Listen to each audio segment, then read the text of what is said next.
He's editor-in-chief of Breitbart News and a New York Times best-selling author. And on this podcast, he brings deep research, prescient analysis, and world-class guests. He's Alex Marlow, and this is The Alex Marlow Show. This is The Alex Marlow Show. It's Crazy Hair Day on The Alex Marlow Show today. Not intentionally, just this is the last day. I got the haircut this afternoon. Look, if you guys watch the streams, then you know that whatever my the hair is doing is totally up for grabs. But today it's wild. But you know what? This is not a hair care show. This is a fashion show. This is a cooking show. This is a podcast. We talk about a lot of stuff in life, but not a lot of hair care. So we're not going to be doing much of that today. I do want to tell you, though, that if you guys missed our show on Friday, then you might have cost yourself some money because, as I've been saying, if you started to buy gold when I recommended buying gold from Priority Gold, then you guys would have made some money by now. Look, I'm not doing this stuff for my health. It's prioritygold.com. Or you text the word freedom to 24999 and they will give you a free gold and silver guide. They'll give you all this information. One of you sent me an email saying I'm promoting the gold too much. Guys, you see the price of gold today? It's over $3,200 an ounce. So remember, I have in my latest ad copy that they suggested to me that it could go to $3,300 an ounce this year. We're at April 14th. It's over $3,200 an ounce as we're having this conversation. It's just smart to do, and it's a great way to support the show. They're original sponsors, prioritygold.com, and we had a great talk with Justin Hightower over there. So just go over there, prioritygold.com, or text freedom to 24999. They help us grow and make the show strong. I hope you all had a good weekend. Donald Trump seemed to have a good weekend. He went to the UFC event. It was very star-studded and huge applause, just big walkout. Everyone's very excited for him. And it just seems nice for him to be able to wield some of this cultural clout. He's getting through to some people in Hollywood who otherwise had not gotten the message that he was delivering for all these years. One of my main frustrations, and one of the things that is very amusing to the folks at Breitbart News, is to track Bill Maher. And Bill Maher, who now says all the same stuff that we said 10 years ago when you thought we were all crazy, and he now is a genius now, I guess, because he's coming up with all the things that we came up with in 2015. But let's play some audio of Bill Maher talking about his meeting with Trump. At one point, we were walking through it is an amazing tour of the whole house. And I don't remember exactly what we were talking about, but it must have been something with the 2020 election, because I know he used the word lost. And I distinctly remember saying, wow, I never thought I'd hear you say that. He didn't get mad. He's much more self-aware than he lets on in public. Look, I get it. It doesn't matter who he is at a private dinner with a comedian. It matters who he is on the world stage. I'm just taking as a positive that this person exists, because everything I've ever not liked about him was, I swear to God, absent, at least on this night with this guy. Okay, but this is one thing that we've said all the time, is that you don't take him literally, but you take him seriously. And he's aware of, the content we put out at Breitbart. And I've said this 1,000 times, that he is the best hang you could ever have. He's the best guy to be around, period. It feels like I say this every week to someone, that I have to remind them of how great it is to spend time with Donald Trump. He really is like a fatherly figure for the whole country. He is a ultimate cheerleader for this country. He's trying to look out for this country. He is trying to give us the tough lessons that we need. And he fearlessly will lay down the law when he feels like everyone else disagrees with him. It's just one of the things that's nice about him. And he does have some humility, and he knows that this country is made up of a lot of people, and there's a lot of people who need to thrive for us to be at our best. And he acknowledges that. So he wants, he of course has a big ego, but he wants all of you to do well as well. So it's interesting because a lot of these conclusions, people were very excited about this when Maher shared all this stuff. And it's good for him to say to his audience in particular, but this should not have been news to anyone. Let's hear some more. This guy, Bob, Kid Rock, told me the night before, he said, if you want to get a word in edgewise, you're going to have to cut him off. He'll just go on. Not at all. I've had so many conversations with prominent people who are much less connected, people who don't look you in the eye, people who don't really listen because they just want to get to their next thing, people whose response to things you say just doesn't track, like, what? None of that with him. And he mostly steered the conversation to, what do you think about this? I know, your mind is blown, so's mine. Well, it would have been blown if you'd heard any of the content from the people who like Trump and have supported Trump for the last decade. So, no, I'm happy about all this. I don't want to be too whiny because it's never a good look for a grown man to be a whiner. But I will say that this is the point, is that he does start most of the conversations when you're doing an interview. I come in to see him. Every meeting I've ever had with him has been specifically to interview him. I don't think I've ever had an interaction with him where an interview was not part of the conversation. That wasn't, he knew I would be asking him questions that he would answer, that I would turn into content every time, whether it be a radio interview or whether it be a print interview. I don't think I've ever spent time with him that it was not an interview setting. And every time, at least half of the questions are asked by him, usually more. He asked your take on things. He asked you who you think the nominee should be for this. He asked you who you think I think of a different media personality, what I think of a different golf course. We were just joking, my sister and I. It was one of my favorite Trump stories because the first time I interviewed him, I guess it was in 2014 or 2015. It was right before the Masters golf tournament, which took place over this past weekend. And I asked Trump after the interview, while he was walking away, I said, who do you think's going to win the Masters? And he turns around, he looks at me, and he's in his suit, and he's got his entourage. And he looks at me and he says, Serta. And I was thinking, what is he talking about? And then I realized he was giving me a mattress brand that I had asked him in his mind who makes the best mattress or what mattress he uses in his hotels or something. And he gave me a mattress brand. He said, Serta. And then, no, the Masters, not the mattress. And then I forget who he said was going to win, but it was a good pick. He had a good pick who he thought was going to win. But that's just something, is that he was very happy to tell me what his mattress brand was. But it is one of these things where you can have this seamless, cordial, jovial reality with him, where you're going back and forth and you're sharing stories, and he wants to hear your stories, and he wants to elevate you as well. And he'll spend more of the time holding court than he will answering questions, because as I've noted on this show, and I did when I did my recap of when I spent time with him a few weeks ago, of his personality, he recharges by telling you a great story and getting you animated about something that happened to him in his life. The stories, they're just unbelievable. He always has a good one. So that's sort of where he's at. So this is great. I'm glad Maher conveyed this. It's all well put, but none of this is new. This is all stuff that should be known and should have been the expectation when meeting with Trump. All right, I got one more clip. Let's play it. Because I don't have a good feeling and will be critical about a lot of what he's doing. The trade war and disappearing people, ruling by decree, threatening judges, gutting the government with glee. But I also think he now understands I have a job to do, or at least he did on this night, because he said to me early on that he'd seen our last episode, which was the Friday before this dinner. And he said, I thought maybe you'd be nice, but you hit me really hard. I did. Because I'm not going to pull my punches that presidents get to propose a third term for themselves. He understood that, and without animus. That doesn't mean he's not going to try to do it. This is good. And that is Maher's personality, which I do like about him, is that he doesn't tend to pull punches. He seems to go after everyone. He makes fun of his own audience all the time. And that said, the third term thing, Bannon's really pushing it, and Bannon's a force of nature. So I don't think Bannon is satisfied with the JV team on the right now. I don't think he thinks we've got the guy yet. And I think that's really interesting, because Steve he's got willpower. And I was boning up on the 22nd Amendment. Seems tough to go around, so we may have to come up with something big here, but I'm interested. I'm interested to see what's going to happen. So let's continue. At one point, I said to him, you're scaring people. Do you really want to be scaring your own citizens so much?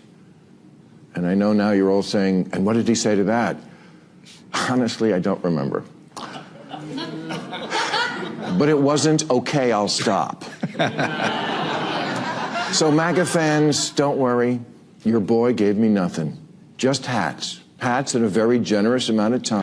You guys are missing this if you're only on audio, but I am smiling pretty big. I'm happy that Trump didn't give him anything, because he's so quick. He'll never give you anything. And he doesn't answer questions literally. That is one thing about Trump that is where I'm not shocked that he's been able to succeed as a politician is because he does not do the literal answers. He says what he wants to say, and he'll only answer literally if it makes sense to him and where he's going, where he wants to take either the conversation or some agenda. Generous amount of time and a willingness to listen and accept me as a possible friend, even though I'm not MAGA, which was the point of the dinner.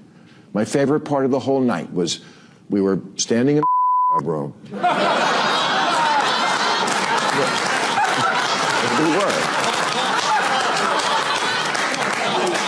Missy, do we know what he was bleeping out there? Was that a Clinton joke or something? I'm guessing it was a Clinton joke because Trump's obsessed with that joke. It does come up a lot whenever Trump's in the Oval Office. He likes to point out where Bill Clinton was being a bad boy. So I'm guessing that was the reference, and you'll correct me if I'm wrong here. And he said, you know, I've heard from a lot of people who really like that we're having this dinner. Not all, but a lot. And I said, same. A lot of people told me they loved it, but not all. And we agreed. The people who don't even want us to talk, we don't like you. Don't talk, as opposed to what? Writing the same editorial for the millionth time and making 25-hour speeches into the wind? Really? That's what liberals have? Oh, that's a dig at President Booker. I love that. He takes the piss out of everybody else and we can hold ours? Okay, that's my report. You can hate me for it, but I'm not a liar. Trump was gracious and measured, and why he isn't that in other settings, I don't know, and I can't answer, and it's not my place to answer. Well, the answer is it's effective. The reason why is because you guys don't afford him the benefit of the doubt. Because Bill knows this, which is why he's on the air. He's not the funniest comedian. He's not unfunny, but he's not the funniest comedian. He is the person who has got an ability to speak to both sides of the aisle. That's his thing, is that when he has a show on Fridays, he assembles people left, right, and center. And that is his thing that is made him distinguish himself. So most people who are in his line of work are partisans. They are people who are either too afraid or too partisan to converse with the other side. And there's very few exceptions. I can't really think of any off the top of my head. There are conservative-leaning ones who I'm sure would be willing to reach across the aisle. But of any of the mainstream liberal to left late-night comics, they don't converse with the other side. I'm just telling you what I saw, and I wasn't high.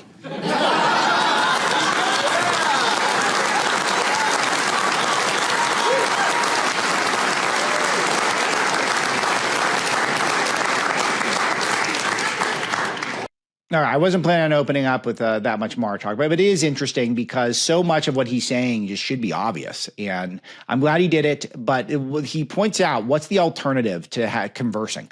The alternative is violence, and that is what we are seeing now. And we've saw it a lot with the Tesla violence that has been consistent, and we saw some more over the weekend. We had a story at Breitbart where this is a FBI said this Wisconsin teen murdered his parents in an extremist plot to fund the assassination of President Trump, which is just how you can have this strained logic. And this guy looks completely out of his mind, completely whacked out. He had a manifesto about his plans for Trump.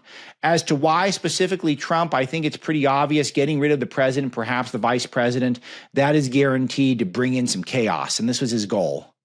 And he described a call to assassinate President Trump, make and detonate bombs, and carry out terrorist attacks. And this nutty guy ends up killing his folks.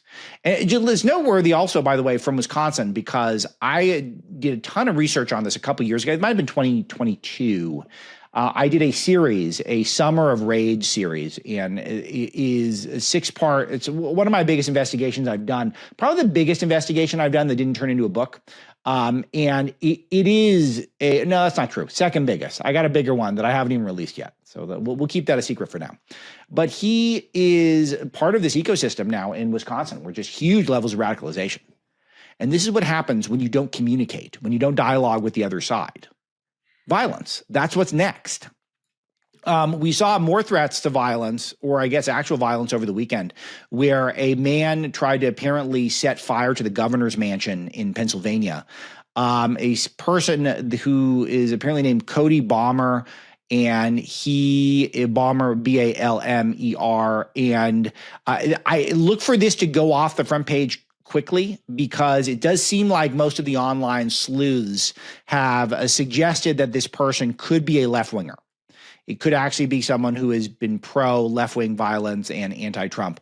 Now, I that's just the instant sort of takeaways online, but I will tell you that just note that if this was a pro-Trump person, a MAGA person with the MAGA hats on online, then you're going to be hearing it all week. So just know if you don't hear about it tomorrow, that's because it did not fit the left-wing narrative. That is the media's pattern on this. But I think more interestingly is that probably a guy who's off his meds.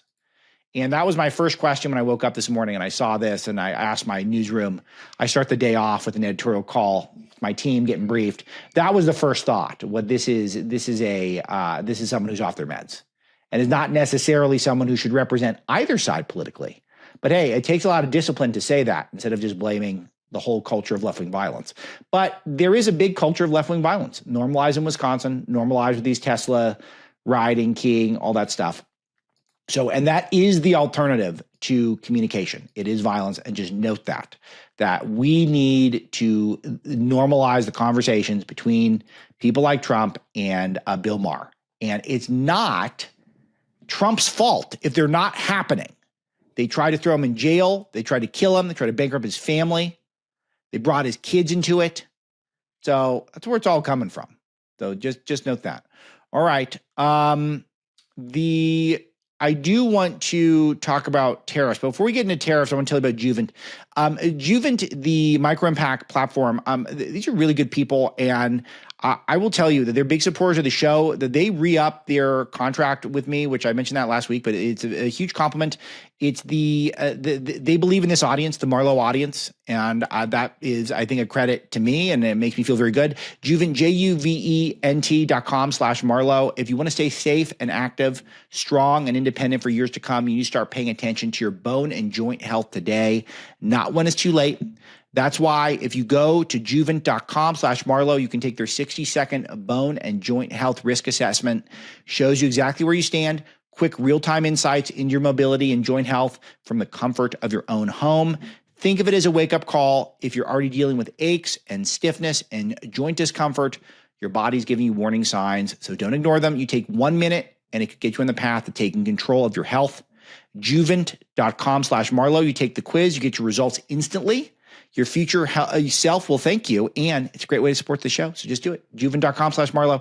Check it out. All right. So tariffs continue to be the biggest topic of conversation, not Bill Maher. The biggest topic is tariffs. And I will tell you that there's a missing piece of all of this. There's a missing piece of what's going on, which is China's weakness at the moment. And this is something that I think that is getting lost in translation. But just note that their economy is not on strong grounds. Their property market is bad. Their youth unemployment is very high. Their domestic spending is weak. People are hoarding their money, and they're concerned about deflation. So they're acting defiant against Trump because Xi Jinping is sort of an alpha, and he wants to maintain the perception that China is the strongest superpower in the world, or is ascendant and China's rising. They love all that PR that the globalists always give them, acting like this is going to be the Chinese century. And they're acting very defiant of Trump. But the reality is they're much weaker than they let on, and Trump knows this. So if they can't export, then they don't have an economy. So if they don't have an economy, obviously it's going to be problems for Xi, and it's going to be problems for his legacy. They're trying to become the dominant. They're trying to become dominant in global manufacturing. And they can't do that unless they have America's buy-in, unless they have access to America's market, but also to our intellectual property, which they steal, which has been a big topic that is somehow getting lost in all of this. They steal our IP, and they don't have a court system where we can litigate it and get it back. So in order for them to thrive, they not only need to dominate with manufacturing, they need to be able to steal our IP. And Trump doesn't like that. He's aware that that's what's happening. And last year, they've had these massive surpluses that it leaves them vulnerable if they're not able to update their economy by stealing our tech and IP. So just keep that in mind, that Trump's aware of this, that he could really cripple their ability to grow and dominate us. And so part of it is the reshoring. Part of it is making sure that America can do our own manufacturing, that we're stable, that we're in good shape. But the Chinese economy is not on strong ground, and they need to make some allowances so that they can't just take our stuff, take our ideas, and then fabricate them for less. And then that's their whole economy. So keep that in mind. There really is, I think, a lot of what the conversation is about. And yet we're not having it literally, because Trump is not trying to do the conversation literally. He's trying to do it in a way that I think does not come off as overly aggressive in terms of his rhetoric. So, but just remember, they got genocides going on of the Uyghurs. They've got the sweatshops. Democrats are the pro-sweatshop crowd. They don't want any interruption in their sweatshop labor. They want to make sure that we have all the sweatshop labor. That's what they want. They want things exactly the way they are, where there's Chinese sweatshops and essentially slavery happening over there. So that's what they want. And just keep that in mind, that I think that if you understand the nature of their intellectual property theft, then I think that's a added ingredient. Add that to the fact their economy is not that strong, and you see why Trump is going to continue to be aggressive when it comes to tariffs. I will tell you one thing that I don't get. So smartphones, computers, and electronic devices are now exempt from Trump's tariffs on China. This is something that the White House put out that this is fake news, and I'm trying to get to the bottom of exactly what's going on. I was not able to fully get my mind around this before the show, but I think it's important to relay. I'm trying to figure out exactly where Trump is at with this stuff, and we're asking the White House. Hopefully we'll get a good explanation for it. But this just shows you the messaging is imprecise. Maybe that's by design. I don't know, because I feel like I'm watching Scott Bessent message perfectly. So you got one guy who, whenever he talks, he seems to say exactly the right thing. And then everyone else, when they talk, I don't totally know where they're at. But this is the exact type of stuff that I thought we didn't want outsourced to China, because we need that tech to be able to be made here. Not everything. I'm not talking in screwing in tiny screws, but I'm saying that we need to be able to do some of this electronic stuff, computers, here. And we have huge vulnerabilities if we're dependent on, let's say, Taiwan, which is, it's a stone's throw from China for our chips. So we're keeping an eye out. Xi Jinping, though, has not been present in the public eye. He went to Vietnam.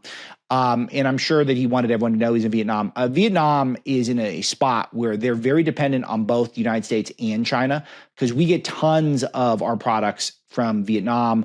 Vietnam gets a lot of their material from China. And so they're a interesting country to watch in this, because I'm sure China wants to make sure that Vietnam isn't getting too close with us and vice versa. So Xi Jinping's there. I don't think that's coincidental.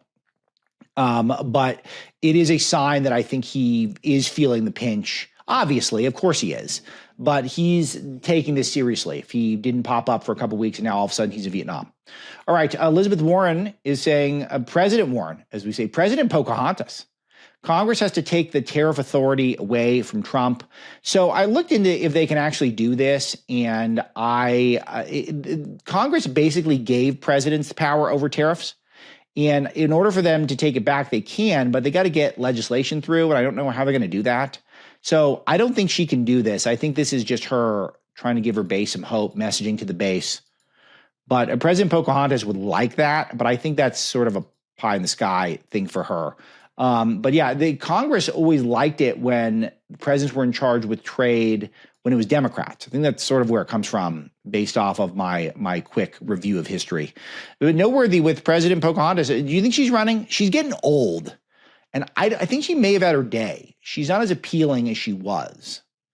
And I think that she had a moment where she was channeling some populist outrage from the left. And I think that's passed. I think she's seen as too establishmentarian now and too shrill. So, and the Democrats nominate women, and that's not working. So not to say a talented, charismatic woman couldn't win. Of course she could. But I don't know if they're going to go with that strategy next time unless there's someone who's really talented, like perhaps AOC. Let's see. President Bernie Sanders introduced AOC at a big event. Let's hear how this went. Now, I want to say a word about my daughter. Oh, they're having so much fun. I want to say a word about Alexandria and why what she's doing is so important. And here's the story. 6 years ago, Yeah. All right. So I don't know where he's going to go with that, but he calls her his daughter. Crowd cheers. I don't know. Maybe they got some energy. Maybe they got some energy coming back. Are they going to have to nominate AOC? I mean, she's not even, maybe what's going on here is, this is a big idea. Maybe what's going on is Jasmine Crockett is a stalking horse. She's staked out such a wild position on the left where she wants to bring back racism, essentially, but you should be able to hire people based. The woke moment's ending, but not for her. She wants you to be able to hire based on skin tone, and she is just coming up with every radical idea imaginable and vocalizing it on cable news whenever they'll put a camera in front of her, which is all the time. Maybe that's making AOC seem reasonable, and maybe one day she's going to come in. She's going to say to Jazzy and say, "Hey, Jazz, we're not doing that anymore. We're the moderate party of the people," and then all of a sudden she's going to look like a moderate and it's going to work. Maybe that's it. Maybe that's the plan. She can certainly do it. The Dems are getting so wacky. Here's a Taylor Lorenz, who is a online individual who reports on trends on online life and is a frequent punching bag for conservative new media and social media. And you guys are going to have to hear this to believe it.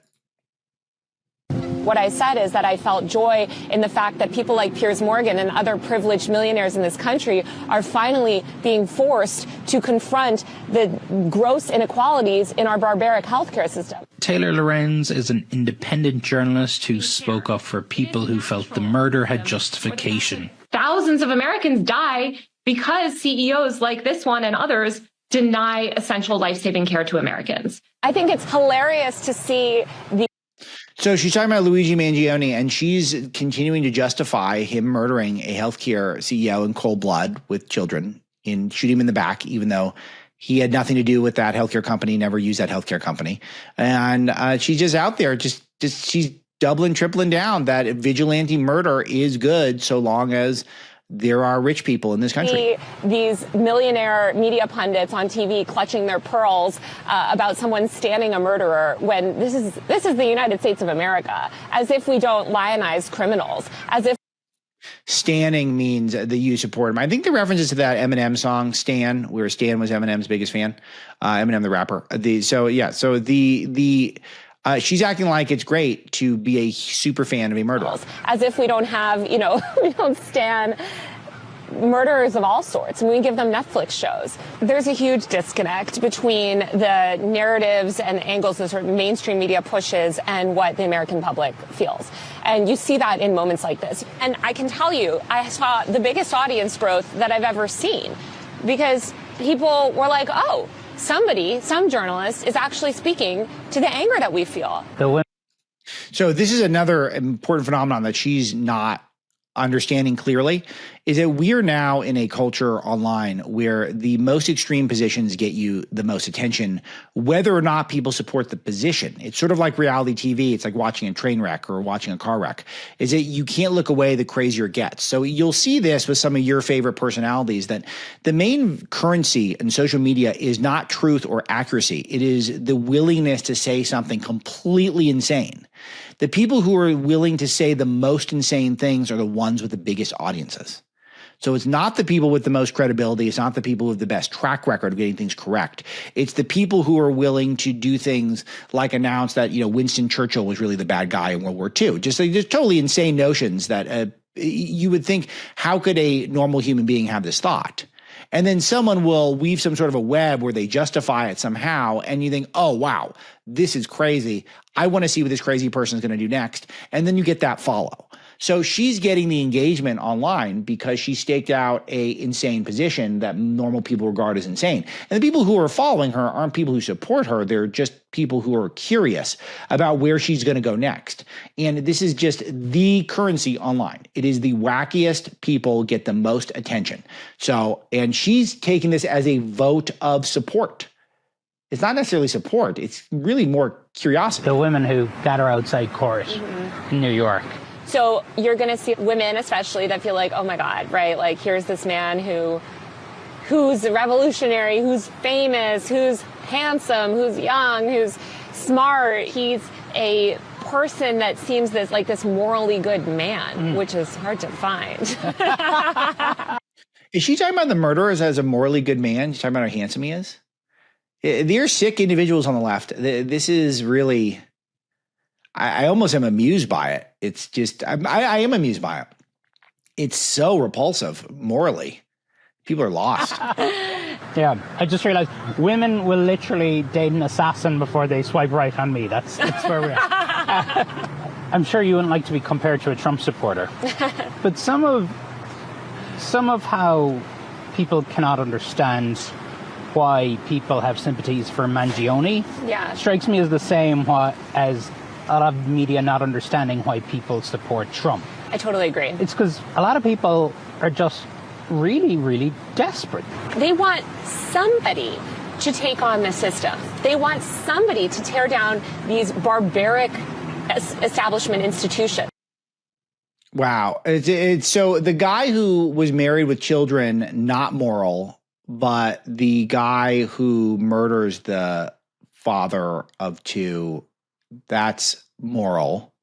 And then the CNN journalist who is doing a good job extracting gold out of Taylor Lorenz. So I don't want to doubt whoever this person is who's doing the interview on CNN here, but he's just sitting there playing it cool, which is either this guy's got an amazing Borat type shtick or he's lost himself. So anyway, but I'll give him the benefit of the doubt that he's doing a great interview. But it's very strange that CNN is just indulging this. There's no pushback at all.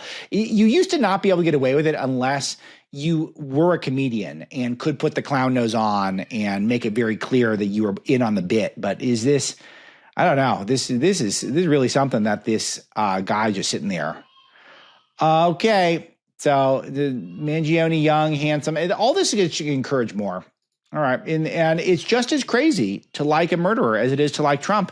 In the meantime, we learned that Nvidia, one of the biggest chip makers in the world, is going to invest $500 billion to build AI chips and supercomputers in Texas.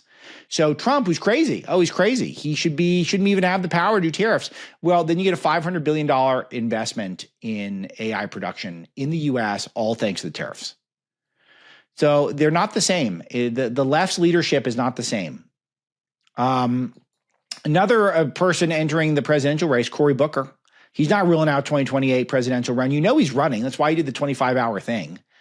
He's got no good ideas. I mean, it's the President Booker. He's got, what was he doing? He wants to investigate Trump for insider trading. But remember, it's not insider trading. It was outsider trading. Trump announced that now's a good time to buy. There's no evidence Trump made any trades himself. And him telling the whole country now is a good time to buy is not insider anything. And yet he still is too dumb to understand this is one to take a pass. You could take a pass on this one. You do not have to be a part of this. I got some Tampon Timmy. Let's play. Let's see what he was doing. He's on his tour. He's on his big tour. Let's see what he's got. Donald Trump's on this revenge retribution tour. Well, I said, I'll be on one too. I'm going to bring revenge just raining down on their head in the form of their neighbors getting health care. That's what I'm going to do. Just coming down on them. And just... I'm hell-bent for them to make them, they're gonna rue the day when we got reelected because our kids with special needs are gonna get the care that they need. It's just the implication is that none of us want people to get health care or to take care of children with special needs, which is just, they want to abort all the kids with special needs. I've said this over and over again. They have no moral high ground, the special needs issue. They want all the special needs kids to get executed in the womb. So... of course, we want better health care. Of course, we want the best health care. Part of the issue is when they were in charge of health care, it got more expensive and care didn't get better. We continue to provide world-class health care to illegal aliens without any effort to staunch the flow of illegal immigrants coming into our country. So it's time for someone else to take a look at health care if it can be done, which is hard to do. Speaking of life, this is an unbelievable story that was sent to me by Mrs. Dr. Marlowe. But when a sperm enters an egg, apparently, a burst of light appears, marking the creation of life. I couldn't believe this, and there happens to be some video of it. So if you're missing this on the streams, we're on YouTube and Rumble. You can check it out. But let me roll this. Let's see what we got here. So this is where insemination takes place.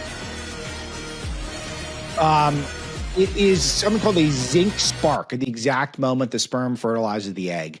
It's a burst of zinc ions, which is invisible to the naked eye, but under specialized microscopes. You can see it. So are the signs not there to live a godly life, ladies and gentlemen? I think they're there. You just have to be willfully blind if you don't want to see them. But it is the best, the absolute best, the making of human life, raising of human life.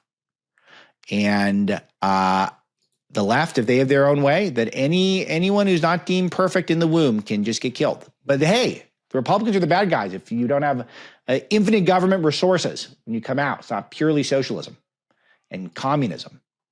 Okay, let's see. Defense Secretary Pete Hegseth has secured the first and free passage for U.S. ships in the Panama Canal. So the Panama Canal deal is not done yet, but clearly there's some progress being made. So Secretary Hegseth was down there last week. Christina Wong was with him in Panama. This is an exclusive report from Panama that we have, so that's great news. And Trump continues to rack up victories at a level that is even hard to report back to you in the Breitbart audience and the Marlowe audience. So imagine what the establishment media is doing, almost nothing. Hollywood's bracing as China's officially planning to reduce the import of films over Trump's tariffs. So this is something that's already happening. So Trump there's a quota of Hollywood movies that are allowed in China. And China has all these conditions for when a movie hits the threshold of where it will be allowed in China. And so many Hollywood films don't make it because there's a big laundry list of issues like ghosts, where China once there's a ghost in a movie, China does not have to allow the movie or will not allow it.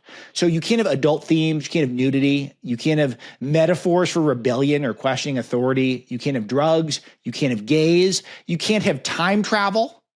So all of this has led to massive self-censorship in Hollywood, which is ruining itself. This whole scheme was put in place by, when they were vice presidents, Xi Jinping and Joe Biden, as well as Jeffrey Katzenberg, top Democrat donor, the guy who is maybe most responsible for Barack Obama getting nominated over Hillary Clinton in 2008.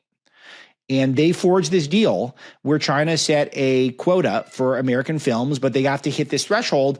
We would edit all of our films, self-censorship, in order to try to meet all their criteria.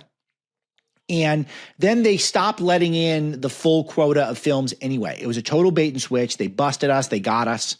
So we taught them how to make movies. And now they're not letting many of our movies in. And so they're officially going to reduce the quota level, allegedly, because of some retaliation to Trump's tariffs. But they weren't letting in all of the films anyway. So they weren't hitting their quota anyway already. And now they're just saying they're gonna lower it officially, but it doesn't really make a difference. We should not be making films for China. It was a fool's errand. It was a Joe Biden joint. My favorite chapter in Breaking Biden breaks all this down. All right, more on this down the road. Last one I'll bring up for today. I want your thoughts on this. You guys did a nice job I'll tell you, when you're on talk radio, what does best is total confidence. When I act like I have all the answers, I know exactly how things are, and I tell you exactly how to think. That is what seems to work with most audiences. But I really appreciate it when I come in and say, I don't know the answer to this, and you guys all weigh in with emails. I want your take on the Blue Origin all-female mission to the edge of space flight that took place. And it is, you guys did this to me last week. I asked about your take on daylight savings. I'll get to that. I've got some emails set aside. I'll read those in a second. But because I'm mixed on daylight savings, all the various options.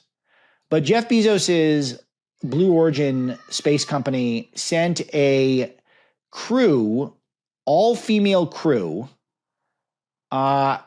to space, including Katy Perry, the pop star, Lauren Sanchez, his girlfriend, Gayle King, who I guess is a news person. I don't know who she is. I know what she looks like. I don't know what she does. Some activist named Amanda Nguyen, someone named Aisha Bowe, never heard of her, and Kiri Ann Flynn, who I think is a scientist. And they all went to space.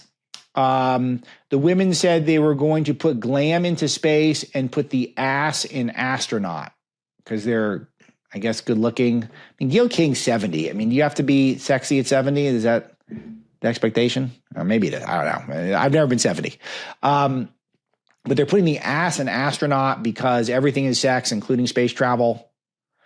So they were in space allegedly for 11 minutes and they came down.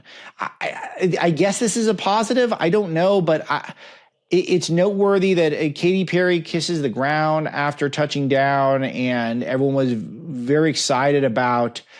She said, I really feel connected to that strong, divine feminine.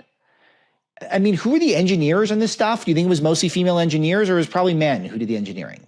So is she actually being a pawn here for a rich guy who's trying to get publicity for a space company? But I guess it's good. I think it's really weird if we went to the moon. It's weird that we haven't gone back. I only say that a little bit tongue in cheek because why did we go back? We just decided we go to the moon a couple of times and then just not go for 60 years, 80 years, whatever it is.